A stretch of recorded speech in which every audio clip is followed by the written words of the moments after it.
की आवाज सैफी अब्बास के साथ। नमस्कार, एसएनसी आवाज में एक बार फिर आपका स्वागत है। वो लोग जिनके साथ जन सैलाब दिखाई दे रहा था और जहां पर उन्हें ऐसा लग रहा था कि यहाँ उन्हें एक बेहतर बढ़त मिलेगी, अगर वहां से भी उन्हें कुछ बेहतर ना मिले तो एक जो निराशा से दिखाई देती है, आखिर उसके पीछे जो चिंतन, मनन और मंथन है, इस पर भी जरूर किया जाता है। तो हम बात कर रहे हैं बहुजन समाज पार्टी के विधायक प्रत्याशी चंदे विश्वकर्मा की, जिनके साथ एक जन सैलाब दिखाई दे रहा था और अपने जीत के प्रति आश्वस्त भी दिखाई दे रहे थे।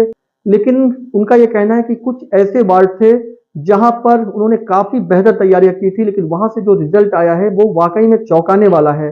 उन्होंने साफ तौर पर कहा कि वो हारे जरूर हैं, लेकिन उनका मनोबल नहीं हारा है। वो जनता के साथ हर हाल में दिखाई देंगे। वो उन नेताओं में से नहीं है जो चुनाव के समय दिखाई दें, जनता के करीब पहुंचकर उनका सुख दुख बांटने की बात करें, उनके हमदर्द बनने की बात करें। चंदे विश्वकर्मा एक ऐसे नेता हैं जो लोगों के बीच में हर हाल में जाते हैं, लेकिन उनके मन में जो एक व्यथा थी, एक जो चीजें दिखाई दे रही थी, जो उनकी मनोदशा थी, वो बहुत कुछ बयां कर रही थी। और आखिर वो ऐसा क्या कहना चाह रहे हैं जब इतने उत्साह के साथ एक जन सैलाब उनके साथ दिखाई दे रहा था, तो चीजें आखिर किस जगह पे आकर रुक गई, ये सोचना तो उनका काम है ही। लेकिन उन्होंने कहा है कि ना वो थके हैं, ना वो हारे हैं, ना वो मैदान छोड़कर भाग रहे हैं और ना ही वो घर में चुपचाप बैठे हुए हैं। विधानसभा चुनाव में बहुजन समाज पार्टी से विधायक प्रत्याशी चंदे विश्वकर्मा हमारे साथ हैं और जो रिज़ल्ट आया उसको लेकर वो क्या कहेंगे, कितने संतुष्ट हैं। और सबसे बड़ी बात है कि एक उनकी सुनामी दिखाई दे रही थी और हर तरफ ऐसा लग रहा था कि इस बार जो है वो एक बड़ी टक्कर देने वाले हैं। लेकिन जो रिज़ल्ट आया है, काउंटिंग के बाद जो चीज़ें दिखाई दे रही है, खुद इसको लेकर उनका क्या कहना है? क्या उन्हें ऐसा लगता है कि उनकी जनता जो एक भीड़ दिखाई दे रही थी, जो तमाम चीज़ों में उनके साथ दिखाई दे रही थी, तो अचानक जो है वो क्या ऐसा हो गया कि वो ईवीएम तक नहीं पहुंच पाए, या क्या लगता है? सबसे पहले तो मैं यहाँ के सिंगरौली विधानसभा के समस्त जनता जनार्दन को मैं धन्यवाद देना चाहता हूँ, जो हमारे पूरे चुनाव में जनता हमारे साथ खड़ी रही और मतदान में भी खड़ी रही। उसके साथ साथ हमारे समस्त मीडिया बंधु, समस्त पत्रकार साथी जो जिस तरीके से इस चुनाव में मेरे साथ निष्पक्ष खड़े रहे, और यहाँ की जनता आम आवाम को मैं प्रणाम करता हूँ और धन्यवाद देना चाहता हूँ।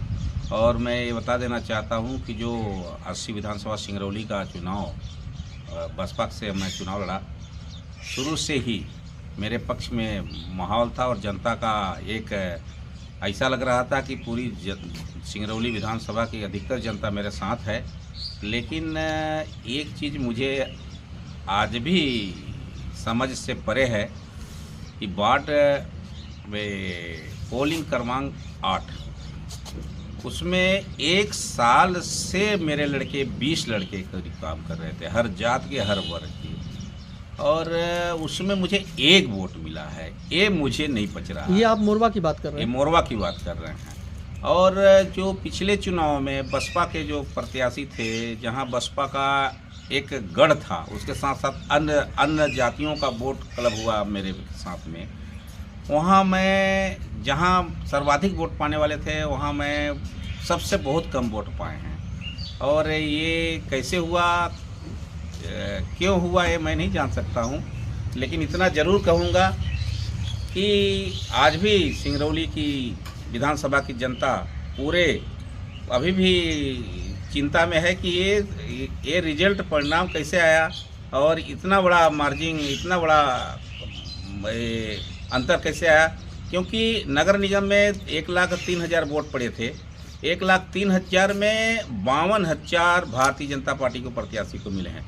ये सोचने की बात है। मतलब एक आधे से ज़्यादा लोग भारतीय जनता पार्टी को वोट दिए हैं।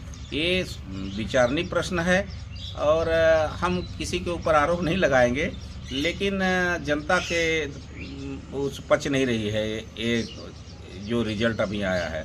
उसके साथ साथ मैं आपके माध्यम से, चैनल के माध्यम से बता देना चाहता हूँ, जो अभी हम लगातार भारतीय जनता पार्टी के प्रत्याशी सिंगरौली के जीतने के बाद में लगातार क्षेत्र में जो वातावरण बना हुआ है, जो ये इनसे मैं रामनिवास जी से मैं आग्रह करना चाहता हूं, जो इनके लोग व्हाट्सएप कमेंट पे किसी को बोल रहे हैं हॉस्पिटल में भर्ती हो गया और किसी उनके घर के सामने जाके, और रानी अग्रवाल जी मेयर हैं, उनके घर पे जाके हुड़दंगाई मचा रहे थे। इनको मना करें।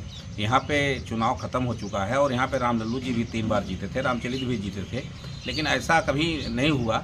और इनको ये भी मालूम होना चाहिए, इनके जात समाज के लोग, कि एक जात से कोई विधायक नहीं बनता है।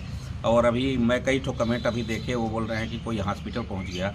इनको ये नहीं मालूम कि मैं चुनाव हारा हूँ, हौसला नहीं हारा हूँ। और आने वाले समय में अगर ईश्वर चाहा और सिंगरौली की जनता चाही तो मैं फिर जनता के बीच में रहूँगा और परमानेंट 5 साल रहूँगा। और जिन्होंने मुझे वोट दिया है, जिसका वोट दिखा वो, और जिसका वोट नहीं दिखा ईवीएम में, उनको भी मैं बता देना चाहता हूँ कि मैं आपके साथ तन मन धन से खड़ा हूँ और चट्टान की तरह आपके साथ रहूँगा। और सिंगरौली के आम आवाम की हित के लिए बात करूँगा।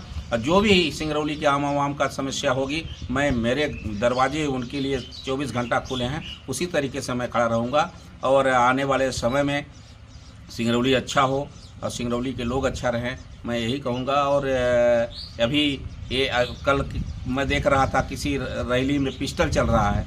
ये यूपी बिहार में भी पिस्टल नहीं चलता है, और ये भारतीय जनता पार्टी के प्रत्याशी की रैली में पिस्टल चल रहा है। मैं तो एसपी साहब से भी बात किया, कलेक्टर साहब से भी बात किया। अगर कार्रवाई नहीं करेंगे तो मैं, हमारी पार्टी और हम आंदोलन करेंगे, और बड़ा आंदोलन करेंगे, और बताएंगे विपक्ष की भूमिका क्या है। तो ये हार लोगों के लिए हो सकती है, लेकिन उनके लिए वो हर जगह जीत की है जहां उनकी थोड़ी सी मदद से, या जब उनके पहुंचने पर वो चेहरे मुस्कुराकर खुश होते हैं और उन्हें ऐसा लगता है कि सच में कोई उनके साथ हर हाल में है। एसएनसी आवाज के साथ सैफी अब्बास।